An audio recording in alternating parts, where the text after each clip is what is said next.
Hello students, welcome back to my channel study with Kajal Shukla. और पिछली बार मैंने आपसे बहुत ही इम्पॉर्टेंट पोएम डिस्कस की थी जो आपके फर्स्ट ग्रेड के सिलेबस में मेंशन की गई थी, डैफोडिल्स रिटन बाय वर्ड्सवर्थ। अगर वो वीडियो आपने अभी तक नहीं देखी है तो मैं उसका लिंक आपको डिस्क्रिप्शन बॉक्स में प्रोवाइड करवा दूँगी, आप वहाँ जाकर उसे देख सकते हैं।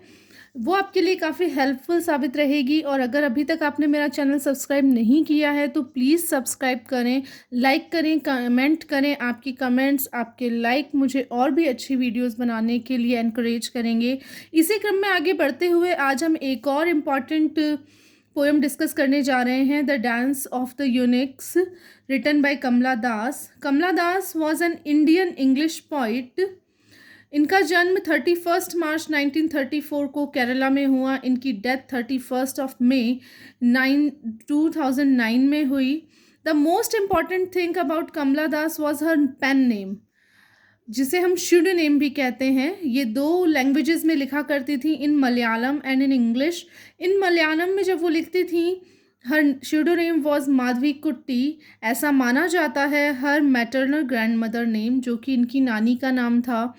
And in English language, she always written with her name Kamla Suraya or Kamla Das. Her father's name was V.M. Nair, mother's name was Nalapat Balamani Amma. She was also a renowned Malayali poetess. Her husband was Madhva Das. At the age of 15, she got married. She sets a bold new tone for India's women. यहाँ मैं एक और बात आपसे कहना चाहूँगी कि अगर आप स्क्रीनशॉट लेना चाहते हैं किसी भी, अगर आपको इम्पॉर्टेंट लगती है वीडियो तो आप इसका ले सकते हैं, या वीडियो को पॉज करके खुद के नोट्स भी मेंटेन कर सकते हैं। मैंने पूरी कोशिश की है कि आपके एग्ज़ाम में कोई भी प्रश्न, कोई भी क्वेश्चन इससे बाहर ना जाए। Thank you. She is a confessional and autobiographical poet. ये बहुत इम्पॉर्टेंट है कमला दास के बारे में कि ये कन्फेशनल का मतलब होता है स्वीकार करना। इन्होंने हर चीज़ को स्वीकार किया है। एंड ऑटोबायोग्राफिकल, इनकी हर पोएम जो है या शॉर्ट स्टोरी है या नॉवल है, उसमें हमें एक ऑटोबायोग्राफिकल टोन मिलती है। मतलब कहीं ना कहीं इन्होंने अपने व्यक्तिगत अनुभवों को डिस्कस किया है। She was a revolutionary writer. ये एक बहुत ही क्रांतिकारी राइटर थी जिनकी रचनाओं ने भारतीय महिलाओं में एक रेवोल्यूशन क्रिएट किया था। This poem deals with the frustrated life of Unix through out the world. ये जो पोएम है वो यूनिक्स, जैसा कि हम जानते हैं, ये एक ट्रांसजेंडर है, यानी कि किन्नर समाज के प्रति, पूरा वर्ल्ड में जो किन्नर समाज है उसके प्रति किस तरह का उनके अंदर दुख है, किस तरह की बैरननेस है, किस तरह का फ्रस्ट्रेशन है, वो ये पोएम वो चीज़ डिस्कस करती है। सम इम्पॉर्टेंट वर्क्स, इनके जो कुछ महत्वपूर्ण वर्क्स हैं वो हैं summer in Calcutta 1965, the descendants 1967, the old play house and other poems 1973, stranger time 1973। और एक जो सबसे इम्पॉर्टेंट चीज़ है इनकी वो है माई स्टोरी, इनकी ऑटोबायोग्राफी जो कि 1975 में आई थी। इसके अलावा अब हम पढ़ते हैं अबाउट द पोएम। कहीं ना कहीं हमें राइटर के बारे में पहले पढ़ना होता है। आप कभी भी ऐसा ना करिएगा कि कोई पोएम आपको पढ़नी है तो आप डायरेक्टली उसके बारे में पढ़ रहे हैं। राइटर के बारे में पढ़ने से हमें पता चलता है कि कौन सी सर्कमस्टांसेस में वो कविता, वो पोएम लिखी गई, तो कहीं ना कहीं जुड़ाव हम कर सकते हैं। अबाउट द पोएम, पोएम का पब्लिशन ईयर है समर इन कैलकाटा, जो इनका वॉल्यूम था उसमें ये पब्लिश हुई थी 1965 में, very first collection of the poem. अब यहाँ 2 चीज़ें हैं। समर इन कैलकाटा इनका पहला कलेक्शन ऑफ पोएम था जो कि पब्लिश हुआ, और ये पोएम इनके कलेक्शन की पहली पोएम थी। ये ऑटोबायोग्राफिकल पोएम है, ये मैं पहले भी डिस्कस कर चुकी हूँ कि कहीं ना कहीं एक ऑटोबायोग्राफिकल टच होता है इनकी पोएम में। This poem is the first poem in the volume. तो ये जो है ये बहुत इंपॉर्टेंट है। ये कई बार ऐसा का ऐसा उठा के आपसे पूछा जा सकता है कि इनकी पोएम कौन से कलेक्शन में से ली गई है। Tone of the poem, poem की टोन क्या है? फ्रस्ट्रेशन एंड डिसअपॉइंटमेंट, ये भी बहुत इंपॉर्टेंट है। पोएम की जो टोन है, पूरी थ्रू आउट द पोएम आप एक तरह की फ्रस्ट्रेशन देखेंगे, एक तरह का डिसअपॉइंटमेंट देखेंगे, निराशा देखेंगे। यूनिक्स के बारे में है, ट्रांसजेंडर लोगों के बारे में है, तो कहीं ना कहीं उनके अंदर फ्रस्ट्रेशन होती है, क्योंकि वो किसी भी सेक्स से बिलीव नहीं, सॉरी, किसी भी सेक्स से रिलेट नहीं कर रहे होते हैं। वो किस समाज में ना पुरुष बन के रह सकते हैं, ना महिला बन के रह सकते हैं, तो एक फ्रस्ट्रेशन होती है, एक डिसअपॉइंटमेंट होती है, जो कि आपको थ्रू आउट द पोएम मिलेगी। Here eunuch is the symbol of barrenness and unproductiveness. ये जहाँ जहाँ भी मैंने स्टार लगाया हुआ है वहाँ से क्वेश्चन वैसा का वैसा उठ के आपको मिलेगा। Here is the Unix, Unix यहाँ पर किसका प्रतीक है? बैरननेस का। बैरननेस का मतलब होता है बंजरता। और अनप्रोडक्टिवनेस, अनप्रोडक्टिवनेस जहाँ कुछ प्रोडक्शन नहीं हो सकता, वो पूर्ण महिला नहीं है, वो कहीं ना कहीं पूर्ण पुरुष नहीं है, तो एक अनप्रोडक्टिवनेस है उनके अंदर। The unique use as the metaphor, ये एज अ रूपक लिया गया है। यहाँ पर ट्रांसजेंडर एक मेटाफर की तरह यूज किया गया है, बैरननेस को दिखाने के लिए और फ्यूटिलिटी ऑफ लव को दिखाने के लिए, प्रेम की निरर्थकता को दिखाने के लिए। The poem is realistic, poem realistic है एंड विजुअल है। पोएम एक रियलिस्टिक है क्योंकि ये खुद देखा गया है पोइटेस के द्वारा। विजुअल इफेक्ट ये आपको देती है। इसमें कई लाइंस ऐसी हैं, कई उदाहरण, कई शब्द ऐसे हैं जो इस कविता को विजुअल इफेक्ट देते हैं। यहाँ पर भी ऑटोबायोग्राफिकल टू, ये मैंने पहले भी आपके साथ डिस्कस किया है। The whole poem is enveloped in gloom and despondency. Despondency का मतलब होता है सैडनेस। पूरी की पूरी पोएम बंद हो गई है एक तरह की ग्लूमीनेस में, दुख में। The poetess opens the poem telling about the hot and rough weather to portray the barrenness in life of eunuchs. Poem की जब शुरुआत होती है, आप पढ़ेंगे, अगर आप चाहते हैं कि मैं इसका लाइन टू लाइन डिस्क्रिप्शन दूँ तो आप मुझे कमेंट बॉक्स में बताइए, मैं इसका लाइन टू लाइन डिस्क्रिप्शन भी आपको दे दूंगी। जब पोएम स्टार्ट होती है तो उसमें हॉट और रफ वेदर को बताया गया है, तो हॉट और रफ वेदर ही सिंबल होता है एक तरह की बैरननेस का, जो कि यूनिक्स की लाइफ में होती है। Major theme of the poem was quest of identity. ऐसा का ऐसा ये टर्म उठ के आपके पेपर में पूछा जा सकता है कि कहीं ना कहीं क्वेस्ट यानी कि प्यास है उसके अंदर अपनी पहचान को जानने के लिए।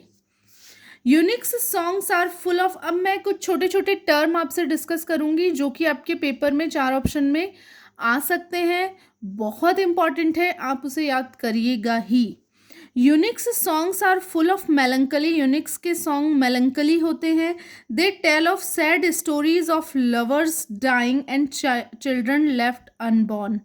यूनिक्स के सॉन्ग मेलंकली होते हैं, यानी कि उनका इमोशन कौन सा होता है? मेलंकली, दुख वाला होता है।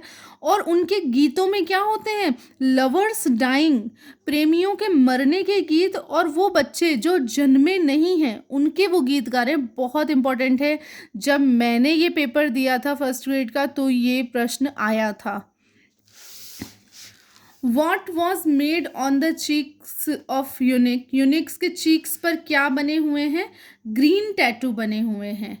Which flower were worn by the eunuchs in their hair? Unix के द्वारा उनके बालों में कौन सा फ्लावर पहना गया है? जैस्मिन फ्लावर पहना गया है। Which bird was described in the poem? Poem में कौन सी बर्ड डिस्क्राइब हुई है? Crow. How was the physique of eunuchs? Eunuchs का फिजिक कैसा है? Dry and thin, dry and thin. The phrase fiery gulmohar, गुलमोहर को फायरी क्यों कहा गया है? द इफेक्ट ऑफ हीट, ये कहीं ना कहीं हीट का इफेक्ट बताता है। राइड इन वेकेंट एक्सटेसी का क्या मतलब है? राइड का मतलब होता है पीड़ा जो अंदर उठती है, और वेकेंट एक्सटेसी, एक्सटेसी का मतलब होता है आनंद। तो आनंद और पीड़ा एक साथ कैसे है? उनके हृदय में बहुत पीड़ा है लेकिन वो बाहर से नाच रहे हैं, डांस कर रहे हैं, तो यही मिलान है पीड़ा और आनंद का।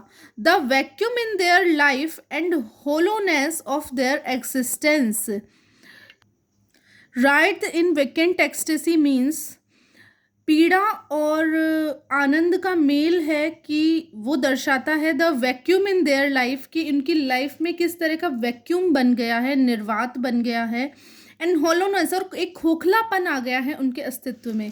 सॉरी ब्रेस्ट जो टर्म यूज़ किया गया है, ब्रेस्ट सॉरी इसलिए हैं, they belong to no sex, क्योंकि वो किसी सेक्स को बिलोंग नहीं करते हैं। No joy in their hearts, उनके हार्ट में कोई जॉय नहीं है। Unending sorrow fills in their hearts, और कभी न खत्म होने वाला दुख उनके हृदय में बस गया है, इसलिए उनके ब्रेस्ट सॉरी हैं। Funeral pyres, a drought and rottenness were each of them. ये जो इमेजिनरी क्रिएट की है पोइटेस ने, ये सिंबॉलिक है, ये प्रतीकात्मक है कि उनके अंदर किस तरह का वैक्यूम है और किस तरह की बंजरता है यूनिक्स के अंदर। In this poem the sun with his scorching heat is an agent of pain and suffering. और आप पोएम के स्टार्टिंग में देखेंगे कि हॉट और हीट सन का वर्णन है, तो वो किसका प्रतीक है। In this poem the sun with this scorching heat is an agent of pain and suffering, वो पेन और सफरिंग का प्रतीक माना गया है। एक बहुत इंपॉर्टेंट चीज़ जो मैंने यहाँ लिख दी है कि यहाँ पर फ्लावर जो यूज़ हुआ है वो जैस्मिन हुआ है, ट्री जो यूज हुआ है वो गुलमोहर हुआ है। सिमिलरली इसी तरह से द हाईली सजेस्टिव इमेजेस, इस पूरे पोएम में पोइटेस ने इमेजेस का बहुत ज़्यादा प्रयोग किया है, जैसे a meagre rain that smelled a dust of attics, the urine of lizards and mice. ये चीज़ भी आप नोट कर लीजिए कि कौन से लास्ट में कौन से दो जानवरों का यहाँ पर उपयोग हुआ है, लिजर्ड्स और mice. Highlight the depressed and rejected mental state of Kamala Das, ये कहीं ना कहीं कमला दास की खुद की निराशा को पोर्ट्रे करते हैं, कहीं ना कहीं उनका जो मन व्यथित है वो इनकी रचनाओं में दिखाई देता है। यहाँ पर एक बहुत ही खूबसूरत सा कॉन्ट्रास्ट क्रिएट किया गया है, सुपरफिशियल जॉय, ऊपर से जो यूनिक्स डांस कर रहे हैं, और इनर डिप्राइविटी, और अंदर से जो वो वंचितता का उनके अंदर भाव है, उसका बड़ा ही सुंदर कॉन्ट्रास्ट क्रिएट किया गया है।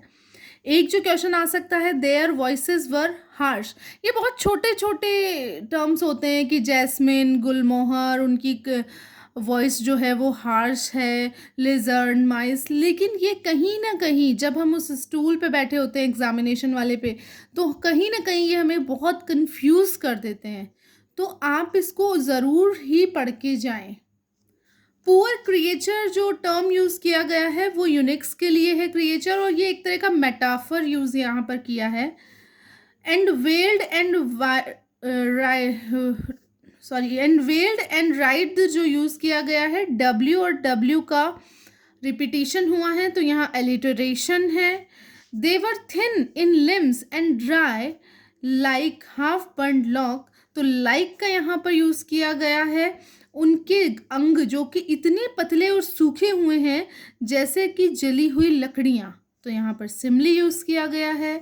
What happened in poem at the end of the poem, poem के एंड में क्या होता है, sky crackled, thunder came and lightning, तूफान आने का शुरुआत हो जाता है। What is the name of the tree mentioned in the poem, गुलमोहर। तो ये छोटे छोटे से टर्म्स हैं, और इसके बारे में जो सबसे इम्पॉर्टेंट चीज़ आपको याद रखनी है, जैसे कि डिप्रेशन, फ्रस्ट्रेशन, डिप्राइविटी, सुपरफिशियल जॉय, और इस तरह के टर्म आपको इस पोएम को रिलेटेड आपको याद रखने हैं, ताकि अगर कोई क्वेश्चन ऐसा आ भी जाए जो आपने नहीं पढ़ा हो तो आप उसको करने में सक्षम हो। Thank you. अगर आपको ये पोएम का डिस्क्रिप्शन पसंद आया हो तो प्लीज़ मेरी वीडियो को लाइक करें, सब्सक्राइब करें, ज़्यादा से ज़्यादा शेयर करें, और मुझे कमेंट बॉक्स में लिख कर ज़रूर बताएं कि आपको ये वीडियो कैसी लगी। Thank you.